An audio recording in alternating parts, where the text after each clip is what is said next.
حضرت یعقوب علیہ السلام شام کے ایک علاقے کنعان میں رہتے تھے۔ ان کے 12 بیٹے تھے، ان میں حضرت یوسف علیہ السلام بھی تھے۔ حضرت یوسف علیہ السلام نہایت خوبصورت اور نیک تھے۔ ان کی نیکی اور فرما برداری کے سبب حضرت یعقوب علیہ السلام ان کو بہت چاہتے تھے۔ حضرت یوسف علیہ السلام کے ایک بھائی کا نام بنیامین تھا۔ حضرت یوسف علیہ السلام اور بنیامین سگے بھائی تھے اور باقی 10 بھائی سوتیلے تھے۔ جب سوتیلے بھائیوں نے دیکھا کہ حضرت یعقوب علیہ السلام یوسف سے بہت زیادہ محبت کرتے تھے، ان کے دل میں حسد کی آگ بھڑک اٹھی۔ ایک دن ایسا ہوا کہ مشورے کے لیے سب بھائی اکٹھے ہوئے اور سب نے مشورہ دیا۔ ایک بھائی نے کہا ان کو جان سے مار ڈالتے ہیں، لیکن ایک بھائی نے کہا کہ حضرت یوسف علیہ السلام کو اندھے کنویں میں ڈال دیتے ہیں۔ پھر بیٹوں نے اپنے باپ یعقوب علیہ السلام سے درخواست کی، ابا جان ہم سیر کے لیے جا رہے ہیں، آپ یوسف علیہ السلام کو بھی ہمارے ساتھ بھیج دیں۔ یعقوب علیہ السلام نے پہلے تو منع کیا، لیکن اپنے بیٹوں کے بار بار اصرار کرنے پر ان کو اجازت دے دی۔ اس طرح یوسف علیہ السلام کے بھائیوں نے اپنے بھائی یوسف کو ایک کنویں میں دھکیل دیا، لیکن اس سے پہلے ان کا کرتا اتار دیا اور کرتے کو جانور کے خون سے لال کر کے واپس یعقوب علیہ السلام کو سارا واقعہ بتایا کہ یوسف کو بھیڑیا کھا گیا۔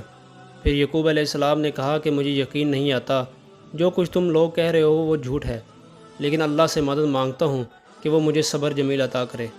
حضرت یعقوب علیہ السلام یوسف علیہ السلام کی یاد میں روتے رہے۔ حضرت یوسف علیہ السلام جس کنویں میں تھے وہاں سے تاجروں کا ایک قافلہ گزرا۔ انہوں نے کنویں سے یوسف علیہ السلام کو نکالا اور کہنے لگے اس بچے کو فروخت کر کے کافی منافع حاصل کریں گے۔ پھر وہ یوسف علیہ السلام کو مصر لے گئے۔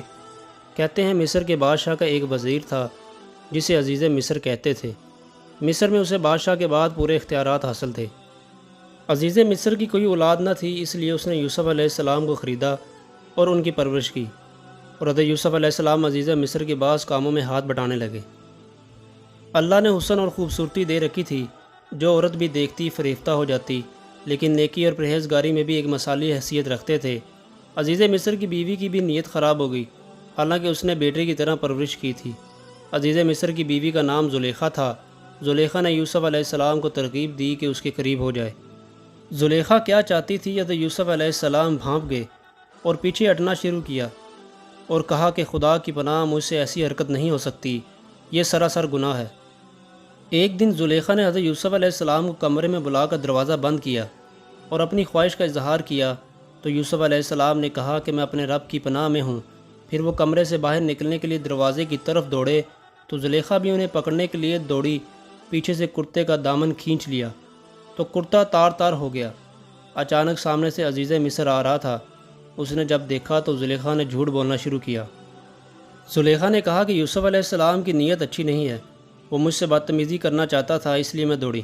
تو حضرت یوسف علیہ السلام نے جواب دیا کہ میں بے گناہ ہوں، زلیخا مجھ پر تہمت لگا رہی ہے۔ عزیز مصر نے یوسف علیہ السلام سے کہا کہ میں نے تمہیں اپنی اولاد کی طرح پالا، تم نے اس کا اچھا بدلہ نہیں دیا۔ زلیخا نے عزیز مصر سے کہا کہ اسے قید کر لیا جائے اور سخت سزا دی جائے تاکہ زندگی بھر یاد رہے۔ اس گھرانے کا ایک آدمی سب کچھ سمجھ گیا۔ اس نے عزیز مصر سے کہا کہ اگر کرتا سامنے سے پھٹا ہوا تو یوسف علیہ السلام قصوروار ہے، اور اگر پیچھے سے پھٹا ہوا تو زلیخا قصوروار ہے۔ عزیز مصر نے دیکھا کہ کرتا پیچھے سے پھٹا ہوا ہے۔ اس نے یوسف علیہ السلام سے کچھ نہیں کہا مگر زلیخا پر لعنت ملامت کرنا شروع کر دیا۔ آخر یوسف علیہ السلام کے اندر کیا خوبی تھی تم اس کی طرف مائل ہو گئی۔ زلیخا نے کہا کہ میں یہ ثابت کروں گی کہ کس طرح میں یوسف علیہ السلام کی طرف مائل ہوئی۔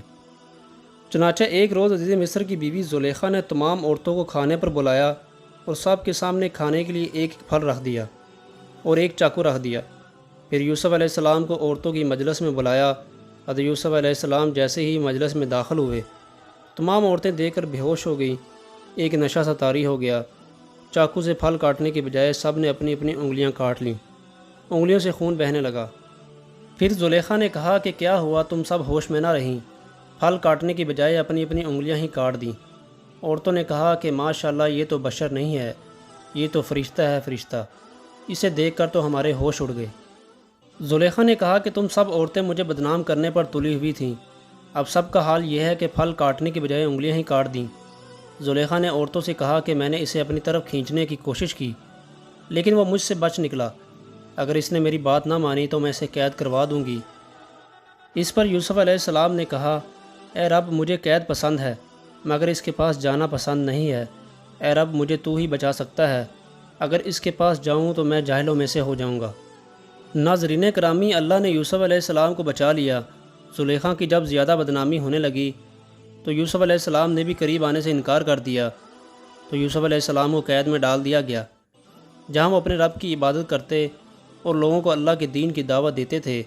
حضرت یوسف علیہ السلام کی نیکی کا چرچا سارے شہر میں تھا کیونکہ وہ بے گناہ تھے۔ ناظرین کرامی، اللہ کی ذات جسے چاہے عزت دے اور جسے چاہے ذلت دے۔ اللہ تعالیٰ نے حضرت یوسف علیہ السلام کو ان کی نیکی اور اچھائی کی وجہ سے مصر کا حکمران بنایا۔ اللہ تعالیٰ کی ذات جو چاہے وہی کر سکتی ہے۔ کس طرح حضرت یوسف علیہ السلام کو کنویں سے نکال کر مصر کا بادشاہ بنایا۔ دوستو، اس ویڈیو سے ہمیں یہ سبق ملتا ہے کہ اللہ کے سارے انبیاء نیک، سچے اور معصوم ہوتے ہیں۔ وہ برائی سے دور کیا برائی کا سوچ بھی نہیں سکتے، جس کی ایک عظیم مثال حضرت یوسف علیہ السلام تھے۔ اللہ پاک ہمیں انبیاء کرام کے نقش قدم پر چلنے کی توفیق عطا فرمائے، اور مزید ایسی ویڈیوز دیکھنے کے لیے ہمارے چینل محمد کے دین کو لائک اور سبسکرائب کرنا مت بھولیں۔ اللہ نگہبان۔